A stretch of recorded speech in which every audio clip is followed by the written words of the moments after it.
전 너무나 무섭습니다. 전 이제 초등학생인 두 아이를 둘 엄마입니다. 전 아이들보다 인생을 먼저 산 선배라고 생각합니다.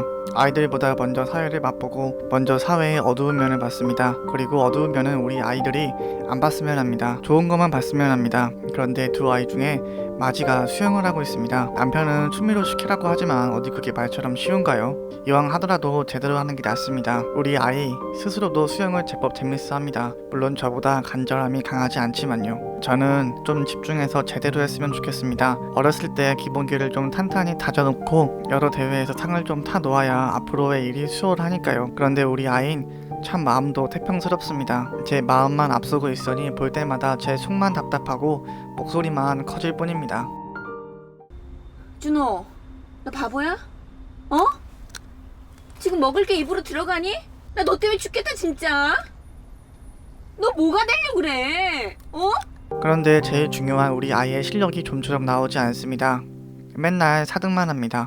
적어도 메달권에는 들어야죠. 물론 아이도 답답하겠죠. 그런데 제가 제일 답답합니다.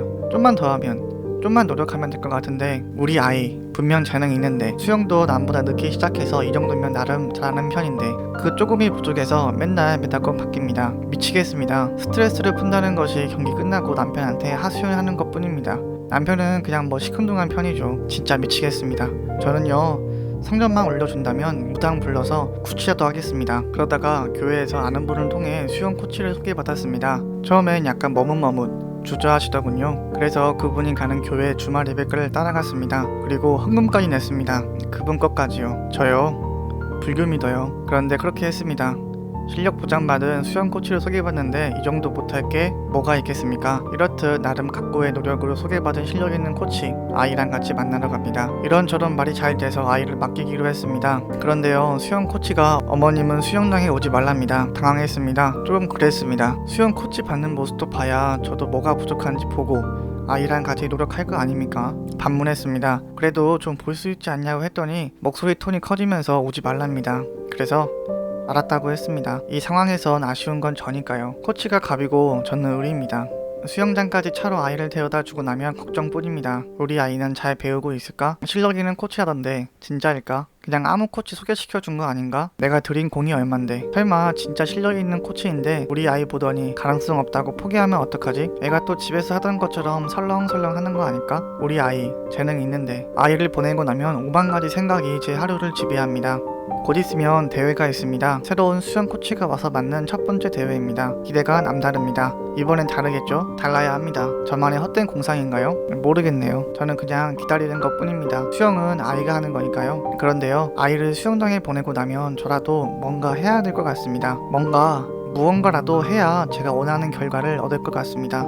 그래서 둘째 데리고 바람도 쐴 겸 절에 갔습니다. 절에 가서 기도를 드립니다. 제 기도가 닿을까요? 교회에 주말 예배 한번 갔다고 기도가 닿지 않을까요? 마음이 상하셨을까요? 그래도 너그러운 분들 앞에 간곡히 제 기도를 드립니다. 저는 절에 오면 마음이 편안해집니다. 너그러운 분들이니 제 기도를 들어주시겠죠? 첫째는 수영을 하니까 메달 따게 해달라고, 둘째는 공부를 잘해서 좋은 대학 가게 해달라고, 기자하는 아빠는 건강하게 해달라고 기도했습니다. 그것뿐입니다. 그뿐만 됐으면 좋겠습니다. 더 바랄 것도 없네요. 저는 그것뿐입니다. 비가 주룩주룩 오는 날 대회 당일입니다. 지금껏 수없는 대회들을 봐왔는데 긴장되는 마음은 좀처럼 잡을 수가 없네요. 우리 아이 3번 레일입니다. 새로운 수영 코치도 저기 경기장에 보이네요. 코스에서 첫 번째 턴을 돕니다. 우리 아이가 1등입니다. 우리 아이가 제일 먼저 벽을 찍고 턴을 했습니다. 우리 아이가 1등입니다. 제 목소리가 커졌습니다. 이런 적이 없었습니다. 8명 중에 1등입니다. 이대로만 가면 됩니다.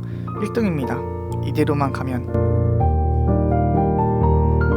2등 했습니다. 1등과 0.02초 차입니다. 아이한테는 1등 같은 2등이라고 줬습니다. 처음엔 계속 1등으로 가다가 마지막에 아깝게 놓쳤습니다. 그래도 전 만족합니다. 너무나도 기쁩니다. 새로운 수영 코치가 와서 이제 첫 대회에서 1등 같은 2등을 했습니다. 그리고 우리 아이 재능 있습니다. 이제 시작일 뿐입니다. 이제 막 가능성이 터지기 시작한 겁니다. 수영을 시킨다고 할 때 시큰둥하던 아이 아빠와 같이 축하 기념으로 고기를 먹기로 했습니다. 참 즐거운 가족 모임입니다. 여러 음식을 준비했는데요, 힘든 줄도 몰랐습니다. 그런데 그 즐거움도 얼마 안 갔습니다. 중간에 아이가 코치한테 맞으면서 훈련한다는 것을 아이 아빠가 알고 말았습니다. 그 코치 번호 대랍니다.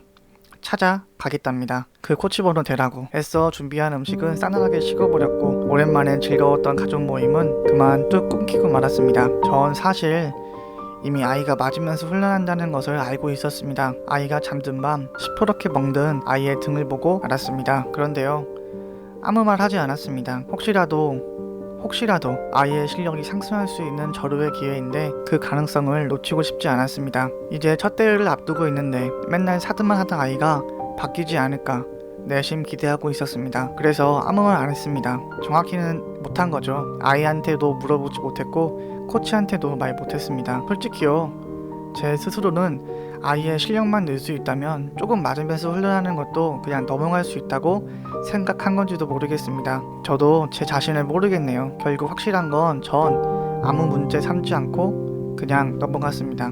아이 아빠가 현금 인출기에서 얼마의 돈을 인출해 왔습니다. 얼마인지는 물어보지도 않았습니다. 돈이 트지도 않은 새벽녘, 아이 아빠는 출근하기 전에 그 코치를 만나러 왔습니다. 전 너무나 무섭습니다. 아이가 수영 코치한테 몇 대 맞는 것보다 수영을 못하는 게 더 두렵습니다. 소름 돋게 무섭습니다. 전 그 표정들을 기억하고 있습니다. 댁 아이 수영하세요? 아, 수영 시키시는구나. 국대? 이번에 올림픽 있다는데 출전하세요? 에이 뭐 그 정도면 노력했죠. 괜찮아, 이 정도면 잘했지.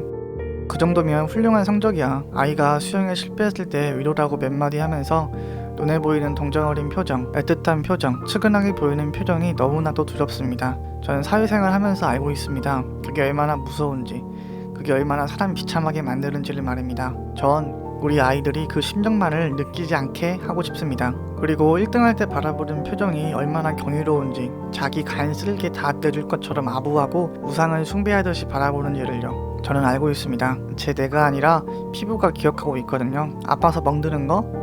그딴 건 시간 지나면 다 지워집니다. 그러나 실력 없을 때 겪게 되는 그 비참함, 외로움, 쓸쓸함은 인생 전체를 괴롭힐 겁니다. 지금은 모르지요. 지금 세상 모든 것이 재밌어 보이지요. 그런데 나중에 깨닫게 될 겁니다. 깨닫게 되면 그땐 너무 늦습니다. 할 수 있는 게 아무것도 없어요. 그냥 그 결과를 받아들일 수밖에 없을 겁니다. 전 우리 아이가 그런 더러운 기분을 느끼게 하고 싶지 않습니다. 남편한테도 제 생각을 말하고 싶었습니다. 다소 방법이 불편하게 느껴지더라도 이해해 줬으면 합니다. 어쩔 수 없는 일이라고 생각해요. 잠시 참고 지나가면 나중에 결과는 비교할 수 없을 정도로 멋질 겁니다. 그래서 전 아이 아빠한테 이렇게 말했습니다. 자기야, 난 솔직히 준호 맞는 거보다 4등하는 게 더 무서워.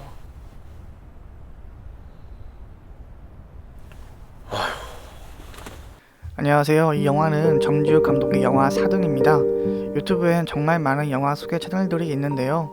전 좀 다른 리뷰를 해보고 싶었습니다. 영화 속 한 캐릭터에 대해 회고록 형식으로 보여주면 어떨까 말이죠. 그래서 꼭 말씀드리고 싶은 게 있습니다. 회고록 형식에는 영화에서 보여준 객관적 사실 외에 제 주관적 해석이 많이 들어가 있습니다. 흔히들 뇌피셜이라고 하죠.